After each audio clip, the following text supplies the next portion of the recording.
Cerita dimulai ketika sebuah taksi mewah membawa seorang penjahat yang baru saja terbebas dari penjara. Penjahat itu dibebaskan lebih awal dari hukuman seumur hidupnya. Orang-orang tidak senang dan menuntutnya agar dihukum kembali. Kim Do-ki, sopir taksi tersebut, membawa penjahat itu ke sebuah tempat untuk diasingkan.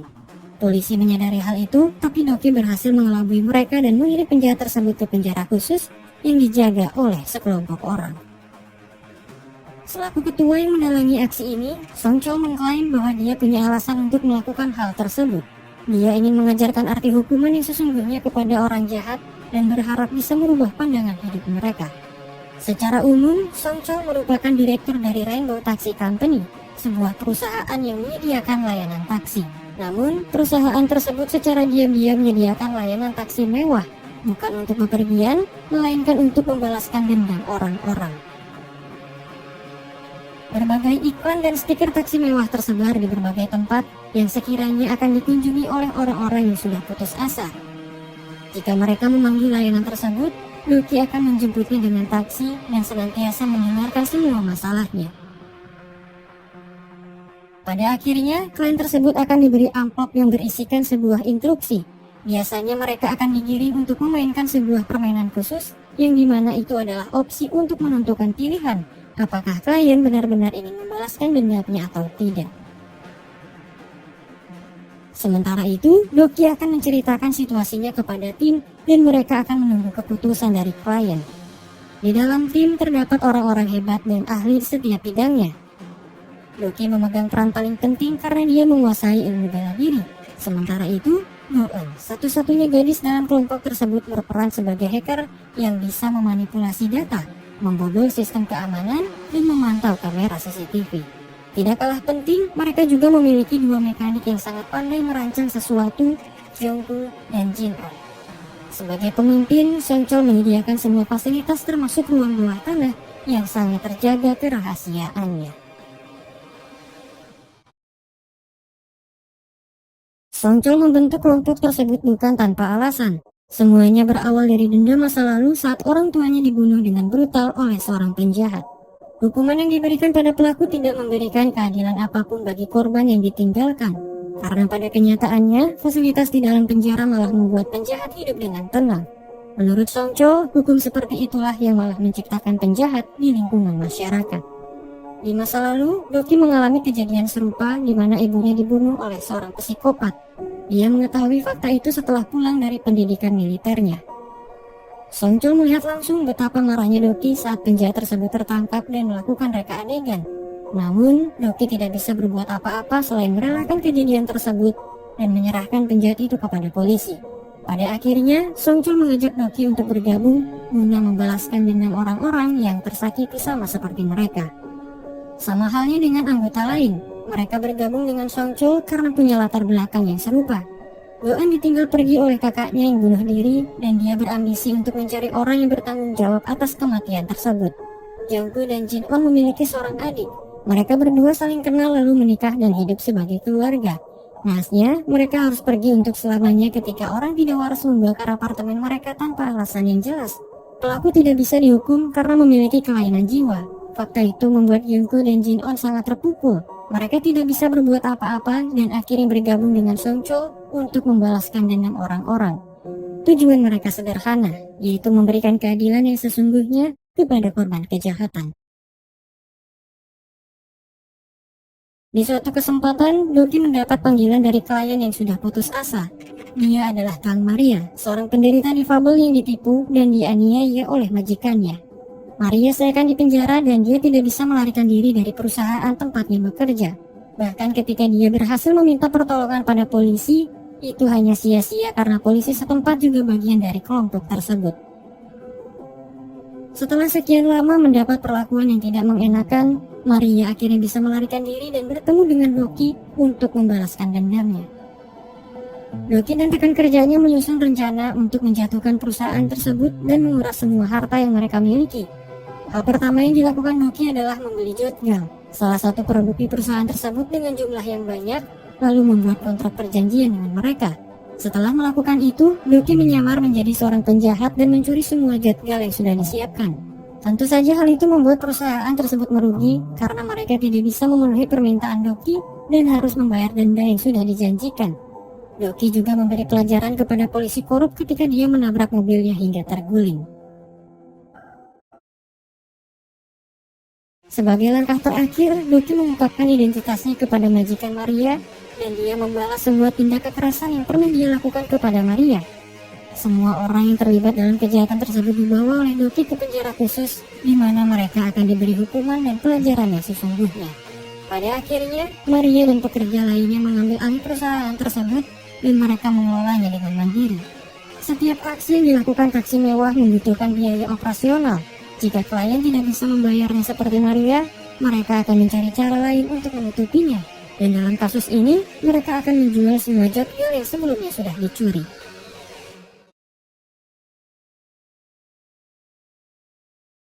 Setiap aksi yang dilakukan Doki membuat seorang jaksa tertarik untuk menyelidikinya. Dia adalah Kang Hana, sosok penegak keadilan yang berpegang teguh pada hukum. Aksi Doki saat membawa penjahat tempo hari tercium oleh Hana dan dia mulai menyelidikinya.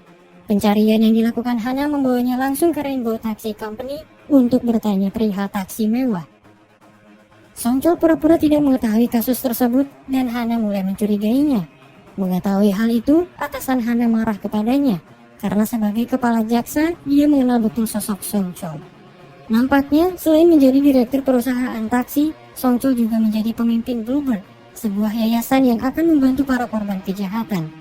Selain membalaskan dendam pada orang jahat, Songchol juga ingin membantu orang-orang yang senasib dengannya. Citra baik itulah yang membuat kepala jaksa percaya bahwa Songchol bukanlah orang yang mendalangi kasus ini. Songchol memiliki maksud dan tujuan yang mulia, tapi menculik para penjahat dan menghakiminya sendiri merupakan hal yang salah di mata hukum. Pada akhirnya, Songchol harus bersandiwara di hadapan Hana sebagai jaksa yang mulai menyelidiki kasusnya. Layanan taksi mewah terus berlanjut. Kali ini mereka mendapat panggilan dari Jungmin, seorang siswa yang dibully oleh teman-teman sekolahnya. Jungmin dibesarkan oleh seorang ibu yang hanya bekerja di pasar sebagai penjual ikan. Para perundung itu selalu mengejek Jungmin dan mereka memerasnya setiap minggu. Bahkan mereka tega mencelakainya hanya untuk menerima uang kompensasi. Jungmin diancam supaya tidak melapor. Dia putus asa dan akhirnya memanggil layanan taksi mewah untuk membalaskan dendamnya. Sementara itu, Go-eun bertanya kenapa mereka harus bertindak serendah itu untuk menghadapi anak SMA. Songchol menjelaskan bahwa tindak bullying mungkin bagian kecil dari masa remaja. Tapi bagi mereka yang mengalami, itu mungkin situasi antara hidup dan mati. Oleh karena itulah, mereka harus segera menyelesaikan masalah ini. Setelah menyusun rencana, Doki ditugaskan untuk menyamar sebagai guru sementara di sekolah Jungmin. Doki memposisikan dirinya sebagai guru kikuk yang akan menjadi sasaran empuk bagi para perundung. Setelah mendapat perhatian dari mereka, Doki membiarkan dirinya tertindas sebelum akhirnya dia memberi pelajaran telak kepada mereka. Doki menjebak para perundung itu dengan barang terlarang dan dia mengancam akan melaporkan mereka ke polisi jika berulah. Pada akhirnya, para perundung itu terpaksa mengikuti kemauan Doki, bahkan saat dia memeras mereka dengan uang.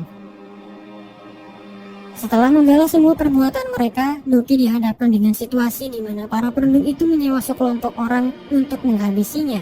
Sayangnya, itu merupakan tindakan yang sia-sia karena mereka bukan tandingan Doki. Pada akhirnya, para perundung itu jera dan pemimpin mereka Sunti mendapat hikmah dari pembalasan tersebut. Misi selesai dan Jungmin menerima tagihan yang harus dia bayar. Jungmin mengira bahwa layanan tersebut gratis, tapi dia tetap berterima kasih atas bantuannya yang sangat berarti. Sementara itu, atas nama Yayasan Bluebird, Songchol menemui ibu Jungmin dan memberikan beasiswa kuliah untuk putranya jika sudah lulus SMA.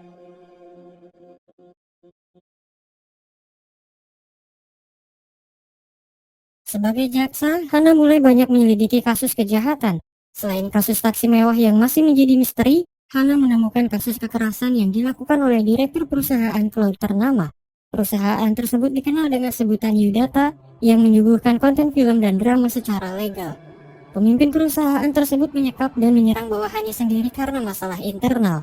Merasa tertindas, Jungmin selaku korban memberikan kesaksiannya kepada Hana secara langsung. Namun, beberapa hari kemudian kasus tersebut dinyatakan telah dicabut karena kedua belah pihak sudah berdamai. Pada kenyataannya, Jungmin diserang dan diancam untuk membatalkan gugatannya. Hana tidak bisa melanggar peraturan dan akhirnya dia hanya bisa menyelidiki kasus itu secara diam-diam. Dalam prosesnya, Songchol menemukan laporan kasus tersebut dan memberikannya kepada Doki. Setelah membaca dan memahami penderitaan korban, Doki memutuskan untuk membalaskan dendamnya meskipun korban tidak memanggil layanan taksi mewah. Pada akhirnya, Hana menyelidiki kasus tersebut dengan jalur hukum, sementara Doki, dia menggunakan caranya sendiri. Setelah menyusun rencana dengan anggota lain, Doki mendapat peran untuk menyamar sebagai karyawan di perusahaan Yudata. Resume palsu yang disiapkan Go-eun membuat para petinggi di sana kagum dan akhirnya dia dijadikan manajer. Namun itu belum cukup. Doki harus bergabung ke dalam tim inti untuk menyelidiki seberapa buruknya perusahaan tersebut. Setelah berusaha keras mencuri perhatian direktur, Doki akhirnya diterima ke dalam tim inti dan dia mulai melakukan investigasi.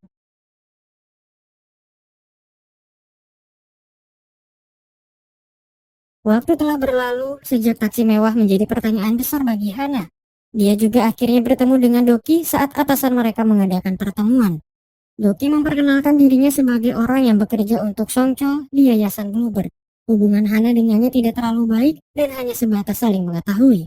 Namun, semuanya mulai berubah ketika Hana tahu bahwa Doki bekerja di perusahaan Yudata. Doki tidak bisa menceritakan motifnya dan dia membuat alasan bahwa dirinya sudah tidak bekerja untuk Songchol. Hana membiarkan semuanya berlalu hingga akhirnya dia merasa geram ketika Doki terlihat dekat dengan para petinggi Yudata yang merupakan tersangka kejahatan. Doki berusaha untuk mengabaikan Hana dan fokus pada misinya. Setelah diterima ke dalam tim inti, Doki akhirnya tahu bahwa perusahaan tersebut benar-benar buruk. Ketika Doki mendapat akses ke dalam server perusahaan, dia menghubungkan komputernya dengan Go-eun untuk diretas. Dan ternyata perusahaan tersebut diam-diam mengunggah video ilegal. Namun yang membuatnya menjadi lebih buruk adalah konten unggulan mereka merupakan video dewasa milik kakak Go-eun yang tersebar. Di masa lalu, kakak Go-eun diceritakan memiliki hubungan spesial dengan seorang pria. Saat mereka tidur bersama, pacar kakak Go-eun merekamnya dan dia berkata bahwa itu hanya untuk kenang-kenangan. Namun entah bagaimana video itu pada akhirnya tersebar dan kakak Go-eun mulai dicemooh oleh orang-orang yang mengetahuinya. Kakak Go-eun berusaha sebisa mungkin untuk menghapus video itu. Namun, bagaikan kanker, video tersebut tidak akan hilang jika akarnya masih ada. Ahli IT sekalipun tidak bisa menghapus video tersebut jika sumber utamanya tidak ditemukan. Kakak Go-eun mulai frustasi. Dia tidak menceritakan masalahnya kepada sang adik dan memilih untuk mengakhiri hidupnya seorang diri. Di masa sekarang, Go-eun akhirnya tahu kenapa kakaknya memilih untuk mati. Fakta itu membuat Go-eun sedih dan akhirnya dia pergi meninggalkan misi. Mengetahui hal itu, Songchol berusaha memahami perasaan Go-eun dan membiarkannya untuk sementara waktu. Sementara itu, Hana juga akhirnya tahu bahwa perusahaan Yudata telah menyediakan konten ilegal secara diam-diam. Dia mengetahui informasi itu dari mantan anggota tim inti di perusahaan Yudata yang mulai memberanikan diri untuk memberikan kesaksiannya. Masih dengan penyamarannya, Doki berusaha menghapus video tersebut dari server Yudata, tapi tidak berhasil karena ternyata server yang asli tidak disimpan di perusahaan tersebut. Kejadian itu sudah cukup membakar emosi Doki, namun amarahnya memuncak ketika dia tahu bahwa pria yang menjadi pacar kakak Go-eun ternyata adalah bagian dari Yudata. Selama ini pria tersebut sengaja mencari korban untuk ditiduri dan menyebarkan videonya melalui perusahaan biadab tersebut. Kesabaran Doki sudah mencapai batasannya. Ketika antek-antek Yudata mengerjakan proyek video ilegal, Doki datang dan menghabisi mereka semua.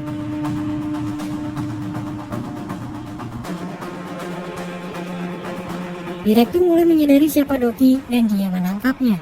Direktur juga menyekap mantan anggota tim inti yang membocorkan rahasianya kepada jaksa Hana. Mereka berdua ditahan di sebuah gudang yang berada di villa milik direktur. Yunggu dan Jin-on berhasil mengikuti Doki dan mereka diminta untuk mencari server Yudata yang mungkin berada di area villa tersebut. Namun, mereka malah tertangkap dan akhirnya dibawa ke gudang. Direktur mulai memukuli Doki. Sementara itu, Go-eun akhirnya kembali dan dia sadar harus berbuat apa untuk membalas kematian kakaknya. Setelah menemui Songchol dan mengambil motor dari markas, dia pergi menuju villa direktur untuk mencari pusat data yang belum sempat ditemukan. Di saat yang sama, Hana akhirnya mendapat izin untuk pergi menyelamatkan informan yang sedang disekap bersama Doki. Go-eun mengambil alih komputer di dalam mobil yang sebelumnya dibawa oleh Yunggu. Dia mulai melacak keberadaan pusat data dan berhasil menemukannya. Mengetahui hal itu, Doki melepaskan dirinya dan menyerang semua penjaga yang ada di sana. Pada akhirnya, direktur terpojok dan dia tidak bisa berbuat apa-apa ketika Doki dan Goon menemukan server Yudata yang asli. Setelah mengikat direktur di sebuah pohon, Doki menyiapkan bom untuk meledakkan server tersebut lalu pergi meninggalkannya. Akan tetapi, direktur tidak bisa merelakan server miliknya lenyap dan dia memilih untuk mati meledak bersama server tersebut. Pada akhirnya, Hana tidak bisa menemukan apapun selain kekacauan yang telah terjadi. Jasad direktur tidak bisa diidentifikasi. Sementara itu, para petinggi Yudata yang lain dinyatakan menghilang. Perusahaan Yudata mulai ditindaklanjuti, tapi itu tidak membuat Hana tenang, karena dia tidak tahu siapa orang yang melakukan semua ini. Sementara itu, kepala jaksa menemukan kartu pengenal Doki berada di TKP. Dia menceritakan hal itu kepada Hana, dan akhirnya mereka berdua mulai mencurigainya. Selama ini, penjahat yang dikalahkan Doki saat melayani klien dibawa ke penjara khusus. Tempat itu dijaga oleh orang-orang yang tunduk kepada Miss Beck, sosok wanita parubaya yang sangat kejam dan terkenal licik. Miss Beck adalah pebisnis sekaligus rentenir yang suka meminjamkan uangnya. Soncol menyewa penjara khusus itu dari Miss Beck dan dia memintanya untuk menjaga para tahanan. Soncol selalu menyempatkan waktunya untuk mengunjungi mereka. Dia mengajarkan arti hukuman yang sesungguhnya dan berharap para penjahat itu benar-benar jera atas perbuatannya. Akan tetapi, hal itu malah menimbulkan dendam baru. Salah satu penjahat yang pernah dibawa Doki di awal cerita melarikan diri dan dia mendatangi Soncol untuk membunuhnya. Soncol tidak bisa berbuat banyak ketika penjahat itu datang dan menusuknya. Untunglah Miss Beck datang dan menangkap penjahat itu. Soncol dibawa ke rumah sakit dan nyawanya terselamatkan. Mengetahui hal itu, Doki mulai meragukan metode yang digunakan Soncol. Doki pun menyadari bahwa apa yang mereka lakukan pada akhirnya hanya akan menimbulkan dendam baru. Sementara itu, penjahat sebelumnya mendapat hukuman pribadi dari Miss Beck karena dia telah membunuh para anak buahnya saat berjaga. Miss Beck membunuh penjahat itu dan mengambil bagian tubuhnya untuk dijual. Soncol yang mengetahui hal itu marah karena sebelumnya mereka sudah sepakat bahwa para penjahat tidak boleh dibunuh. Akan tetapi, kejadian tersebut sangat merugikan Miss Beck dan dia terpaksa melakukan itu untuk menutupi kerugiannya. Waktu berlalu dan Hana mulai menyelidiki Doki. Sementara itu, Junggu menjadi korban penipuan oleh salah satu oknum yang mengatasnamakan dirinya sebagai jaksa. Penipu berkata bahwa rekening Junggu telah digunakan oleh orang jahat. Dia meminta Junggu untuk memindahkan uangnya ke sebuah loker umum dengan dalih keamanan. Junggu terbujuk dan semua uangnya sirna begitu saja. Saat melapor ke pihak polisi, ternyata Junggu bukan satu-satunya korban. Pada akhirnya, Doki dan tim sepakat untuk memberantas sindikat penipuan tersebut. Langkah awal yang mereka lakukan adalah melacak di mana pelaku berada. Setelah mendapat berbagai informasi, Jin-on ditugaskan untuk bekerja dengan para penipu tersebut di sebuah tempat yang juga menjadi spot perjudian. Dia berhasil masuk dan dilatih untuk menipu orang-orang menggunakan ponsel sekali pakai. Sementara itu, Doki menyamar menjadi seorang penjudi untuk mendekati bos mereka dan dia berhasil memikat hatinya. Jin-on terpaksa menipu orang-orang, tapi dia akhirnya menemukan nomor rekening yang digunakan bos untuk menyimpan uangnya. Go-on tidak bisa meretasnya, tapi dia bisa membuat rekening tersebut terblokir. Ketika bos itu mengganti PIN nomor rekening, Doki dan Go-on menyadapnya, dan akhirnya mereka bisa membuka rekening tersebut untuk mengambil semua uangnya. Pada akhirnya, penipu tersebut merasakan karma, dan dia ditinggalkan Doki dengan perasaan yang hancur berkeping-keping. Bos dan para anak buahnya ditelantarkan di sebuah kapal dan dibiarkan terombang-ambing di tengah laut. Doki tidak menangkap mereka untuk ditahan di penjara karena menurutnya itu bukan pilihan yang tepat. Uang yang mereka ambil pun pada akhirnya dikembalikan kepada korban.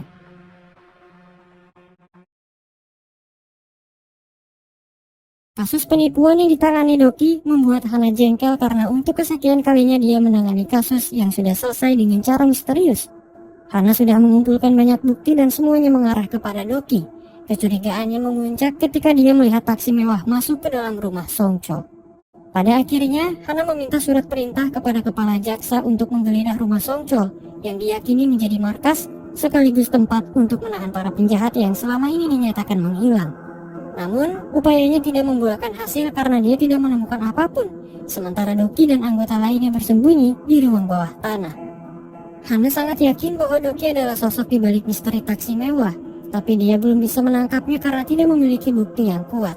Keadaan itulah yang membuat Doki kurang menyukai hukum dan aparat yang bekerja di bidangnya. Seperti Hana, dia sudah tahu bahwa Doki adalah pelaku, tapi tidak bisa menangkapnya. Begitu juga dengan penjahat lain yang akan dibebaskan hanya karena kekurangan bukti. Hana membela dan berkata bahwa mereka melakukan itu untuk mencegah munculnya ketidakadilan. Akan tetapi, Doki memiliki pandangan yang berbeda. Dia lebih memahami penderitaan korban dan tahu apa yang menurutnya adil bagi mereka. Sebagai teman, kepala jaksa meminta maaf kepada Song Chol karena telah mencurigainya. Dia juga meminta Hana untuk melupakan kasus taksi mewah dan memintanya untuk fokus pada pekerjaannya yang lain. Sementara itu, layanan taksi mewah terus berlanjut. Klien mereka saat ini adalah seorang pendeta yang baru saja kehilangan putranya karena kasus pembunuhan. Pendeta itu percaya bahwa putranya masih hidup dan dia meminta layanan taksi mewah untuk mencarinya. Namun, Doki menegaskan bahwa tugas mereka adalah untuk balas dendam. Dengan iman yang kuat, pendeta itu akhirnya menolak untuk balas dendam dan mengklaim bahwa putranya masih hidup. Sementara itu, Hana juga mengatasi kasus pembunuhan yang sama dan dia mulai menyelidikinya. Walaupun klien taksi mewah menolak untuk balas dendam, Doki dan Song Chol tidak bisa mengabaikan kasus tersebut karena orang yang menjadi tersangka adalah anak buah Miss Baek yang secara tidak langsung menjadi rekan bisnis mereka. Sementara itu, Hana berhasil menemui satu-satunya saksi kasus pembunuhan tersebut. Dia adalah teman tersangka yang berkhianat dan berencana untuk memberitahu Hana apa yang sebenarnya terjadi. Namun, dua anak buah Miss Baek yang kembar identik memburu saksi tersebut dan menangkapnya. Hana meminta rekan kerjanya Minho untuk membantu informan tersebut. Akan tetapi, Minho terbunuh saat berkelahi dengan anak buah Miss Baek dan nyawa informan itu pun tidak terselamatkan. Kejadian itu membuat Hana sangat terpukul, mengingat Minho adalah satu-satunya orang yang selalu membantunya selama ini. Hana juga akhirnya sadar dengan perkataan Doki sebelumnya. Dia tidak bisa berbuat apa-apa dan pada akhirnya menggunakan layanan taksi mewah untuk membalaskan dendamnya.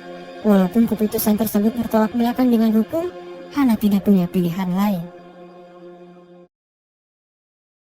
Doki dan yang lainnya mulai menyelidiki kasus tersebut. Mereka menemukan petunjuk bahwa anak buah Miss Baek menggunakan cairan kimia untuk menghancurkan jasad korban.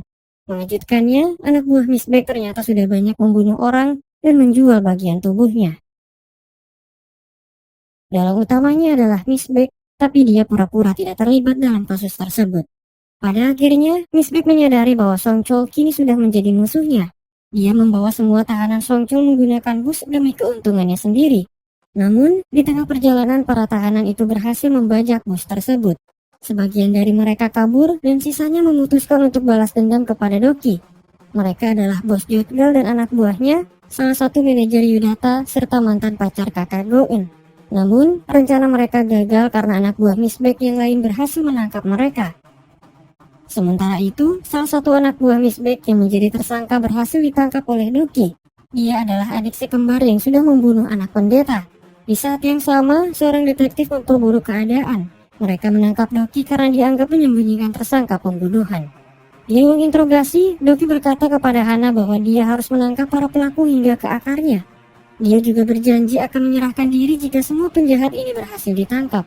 Pada akhirnya, Hana terpaksa melanggar hukum dan membebaskan Doki. Kekacauan ini membuat Miss Baek terpaksa harus memberi perlawanan. Dia mendukung para penjahat untuk balas dendam kepada Song Chol, terutama Doki yang sudah menangkap mereka. Sementara itu, Go-eun ditangkap oleh mantan pacar kakaknya. Dia lebih tertarik untuk melampiaskan kemarahannya kepada Go-eun, alih-alih memburu Doki seperti para penjahat lain. Doki tidak bisa tinggal diam. Dia juga mulai beraksi untuk menyelesaikan masalah ini. Setelah menyelamatkan Go-eun yang diculik, Doki pergi memburu Miss Baek dan dia berhasil menangkapnya. Kekacauan ini membuat Jin-on terluka parah dan dia dirawat di rumah sakit. Song Chol dan Kyung-gu juga terluka, tapi mereka baik-baik saja. Pada akhirnya, Miss Baek dan anak buahnya ditangkap polisi, begitu juga dengan para penjahat yang tersisa. Kejadian itu membuat Song Chol sadar bahwa dendam tidak akan berakhir jika dibalas dengan kejahatan. Dia juga berencana untuk menghentikan layanan taksi mewah. Sementara itu, Doki menjelaskan semuanya kepada Hana.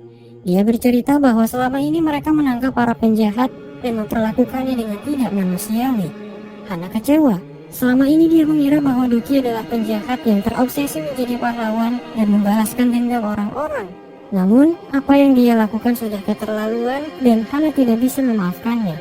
Loki berjanji akan menyerahkan diri, tapi dia meminta agar teman-temannya tidak ditangkap karena mereka hanya membantunya selama ini.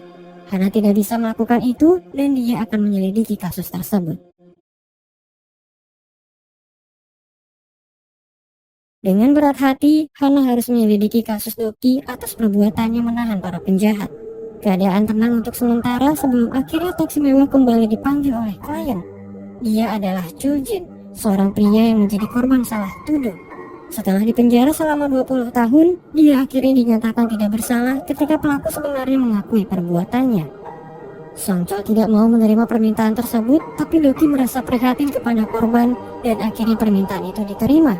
Akan tetapi, Songchol menegaskan bahwa mereka harus menggunakan cara yang tidak melanggar hukum dan tidak boleh merugikan tim. Saat menyelidiki kasus tersebut, Loki mengetahui bahwa pelaku yang sebenarnya adalah seorang psikopat bernama Cholyong. Dia sudah dipenjara atas kejahatan lain yang dia lakukan. Dia baru mengakui perbuatannya karena ingin mendapat perhatian dari publik. Setelah ditelusuri, dia juga merupakan orang yang sudah membunuh ibu Doki. Orang yang ditangkap di masa lalu itu hanyalah penjahat tidak waras yang ingin dikenal telah membunuh banyak orang. Kesedihan dan amarah bercampur di dalam diri Doki. Dia mendatangi makam ibunya dan berjanji akan membuat si pembunuh membayar perbuatannya. Sebagai psikopat, Oh Cholyong sangat menyayangi putranya. Oleh karena itulah, Doki memanfaatkan fakta tersebut untuk mengancamnya dan berkata bahwa dia akan menghancurkan hidup putranya. Cholyong takut dan dia memohon agar Doki tidak melakukan itu. Jelas, Doki tidak akan melakukannya karena putra Cholyong tidak bersalah. Di luar dugaan, Cholyong menyerang putranya sendiri yang bekerja sebagai polisi di penjara yang sama dengannya. Dia tidak tahu bahwa polisi itu adalah putranya, begitu juga sebaliknya. Setelah Cholyong dipindahkan ke penjara lain, Songchol menceritakan kebenarannya. Akibat dari perbuatannya itu, putra Cholyong terluka dan dia tidak bisa merawat ibunya yang sedang sakit hingga akhirnya meninggal dunia. Cholyong telah menghancurkan hidup putranya sendiri dan kini dia hidup dalam penyesalan. Setelah menyelesaikan misi tersebut, Songchol selaku pemimpin menyerahkan dirinya kepada kepala jaksa. Begitu juga dengan Doki yang sudah siap untuk ditangkap oleh Hana. Akan tetapi, bukti yang terkumpul tidak cukup untuk menahan mereka. Hana meminta maaf atas nama hukum yang tidak sempurna dan dia berterima kasih karena Rainbow Taxi telah membantu para korban meskipun caranya salah. Kasus tersebut akhirnya ditutup, tapi Hana harus dihukum karena telah membebaskan Doki di kejadian sebelumnya. Namun, kepala jaksa mengambil tanggung jawab tersebut dan dia mengundurkan diri. Pada akhirnya, layanan taksi mewah terus berlanjut. Namun kali ini mereka menggunakan dua sisi hukum yang berbeda. Mengejutkannya, jaksa Hana bergabung dengan mereka dan siap memberikan hukuman yang adil bagi para pelaku kejahatan. Balas dendam memang dapat memuaskan hati, tapi itu tidak mengubah keadaan menjadi lebih baik. Tidak ada larangan untuk melakukan balas dendam. Namun, pilihlah cara paling elegan jika ingin melakukannya, karena dendam tidak akan berakhir jika dibalas dengan kejahatan.